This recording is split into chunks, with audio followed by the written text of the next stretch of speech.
സംസാരിക്കാൻ പോകുന്ന ഇന്നാണ് വേൾഡ് ബ്രെയിൻ ഡേ 2025. ഈ വർഷത്തെ തീം എന്ന് പറയുന്നത് brain health for all ages ആണ്. നമ്മൾ പലപ്പോഴും ബ്രെയിൻ ഹെൽത്തിനെ പറ്റി ആലോചിക്കാറേ ഇല്ല, അത് മോശമാകുന്നത് വരെ. പലപ്പോഴും പ്രായമാകുമ്പോഴാണ് സ്ട്രോക്ക് വരുമ്പോഴോ മറവി രോഗം വരുമ്പോഴോ ബ്രെയിനിന്റെ ഹെൽത്തിനെ പറ്റി നമ്മളൊന്ന് ചിന്തിക്കുക തന്നെ ചെയ്യുള്ളൂ. എന്താ മസ്തിഷ്കം അല്ലെങ്കിൽ ബ്രെയിനിന് ഇത്ര ഇമ്പോർട്ടൻസ്? നമുക്കൊരു എക്സാമ്പിൾ പറഞ്ഞാൽ, നമുക്കൊരു കമ്പനി ഉണ്ടെങ്കിൽ ആ കമ്പനിയുടെ CEO പോലെയാണ് തലച്ചോറ്. നമ്മുടെ ശരീരത്തിലുള്ള എല്ലാ ഓർഗൻ സിസ്റ്റം, എല്ലാ അവയവങ്ങളെയും കൺട്രോൾ ചെയ്യുന്ന കൺട്രോളറാണ് നമ്മുടെ brain.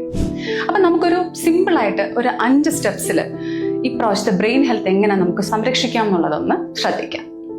5 tips. First one is sleep well. നന്നായി ഉറങ്ങുക. എന്തുകൊണ്ടാണ് ഉറക്കത്തിന് ഇത്ര ഇമ്പോർട്ടൻസ്? നമ്മൾ 7 തൊട്ട് 8 മണിക്കൂർ വരെ വളരെ നന്നായിട്ട് ഉറങ്ങണം. നമ്മുടെ ബ്രെയിനിലെ ഗ്ലിംഫാറ്റിക് സിസ്റ്റം എന്ന് പറയുന്ന ഒരു സിസ്റ്റം ഉണ്ട്. ആ ഫ്ലൂയിഡ് വഴിയാണ് വേസ്റ്റുകളെല്ലാം പുറത്തോട്ട് പോകുന്നത്. പക്ഷെ ആ ഫ്ലൂയിഡ് നന്നായിട്ട് വർക്ക് ചെയ്യണം എന്നുണ്ടെങ്കിൽ രാത്രി നല്ല ഉറക്കം ഉണ്ടാകണം. 7 തൊട്ട് 8 മണിക്കൂർ ഉറങ്ങുമ്പോൾ മാത്രമേ ആ വേസ്റ്റുകളെല്ലാം ബ്രെയിനിൽ നിന്ന് ഒലിച്ചു പോവുകയും അതിനുശേഷം ബ്രെയിൻ നല്ല പെർഫെക്റ്റ് ആയിട്ട് ഫംഗ്ഷൻ ചെയ്യുകയും ചെയ്യുള്ളൂ. Second one is stay healthy. നന്നായി ആക്റ്റീവായിട്ട് എക്സിസ്റ്റ് ചെയ്യുക. നല്ല എക്സസൈസ്.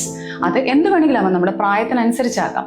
ചെറിയ ആൾക്കാർക്ക് നല്ല ജിമ്മോ അല്ലെങ്കിൽ വെയിറ്റ് ട്രെയിനിങ്ങോ അല്ലെങ്കിൽ എയറോബിക് എക്സസൈസോ ഒക്കെ ആവാം. ഒരു പ്രായം കഴിഞ്ഞാൽ മിനിമം നമ്മളൊരു 30 മിനിറ്റ്സ് വാക്കിംഗ് എങ്കിലും ഉണ്ടാവണം. പിന്നെ മൂന്നാമത്തത് ഈറ്റ് ഹെൽത്തി. പക്ഷെ എന്ത് കഴിക്കണം ബ്രെയിൻ നന്നായിട്ടിരിക്കാൻ? Mediterranean diet. മെഡിറ്ററേനിയൻ ഡയറ്റ് എന്ന് വെച്ചാൽ നമ്മൾ അതിൽ കൂടുതലും ആ ഒരു പ്ലേറ്റിനെ 4ആയി ഡിവൈഡ് ചെയ്താൽ ആ 4 പോർഷനിലും 4 സാധനങ്ങൾ ഉണ്ടാകണം. ഒരു പോർഷൻ ഫ്രൂട്ട്സ്, ഒരു പോർഷൻ വെജിറ്റബിൾസ്, ഒരു പോർഷൻ ഗ്രെയിൻസ് അല്ലെങ്കിൽ ധാന്യങ്ങൾ, മറ്റതിൽ പ്രോട്ടീൻസ്.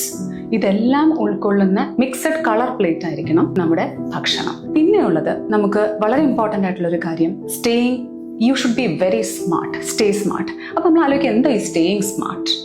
നമ്മുടെ ബ്രെയിൻ ആക്റ്റീവ് ആയിട്ടിരിക്കണം. ഇല്ല, അതിന് പുതിയ പുതിയ ഇൻപുട്ടും സ്റ്റിമുലസും കിട്ടിക്കൊണ്ടിരിക്കണം. അപ്പൊ അതെന്താണ് ഈ ഇൻപുട്ട് ആൻഡ് സ്റ്റിമുലസ്? നമ്മൾ എന്തു കാര്യവും പുതിയതായിട്ട് എപ്പോഴും പഠിച്ചുകൊണ്ടേയിരിക്കണം. So learn, read and stay smart. അത് വളരെ ഇമ്പോർട്ടൻ്റ്. വർഷത്തിൽ എന്തെങ്കിലും ഒരു പുതിയ ഗെയിമോ അല്ലെങ്കിൽ എന്തെങ്കിലും ഒരു പുതിയ സ്കില്ലോ നമ്മൾ പഠിച്ചുകൊണ്ടേയിരിക്കണം. അവസാനം നമുക്ക് ഏറ്റവും കൂടുതൽ ഇപ്പോഴത്തെ കാലഘട്ടത്തിൽ നമ്മൾ മിസ്സായി പോകുന്നൊരു കാര്യം എന്താണെന്നറിയോ? കണക്ഷൻസ്. Stay connected. അതാണ് 5th and the most important point, especially ഡിമെൻഷ്യയിൽ.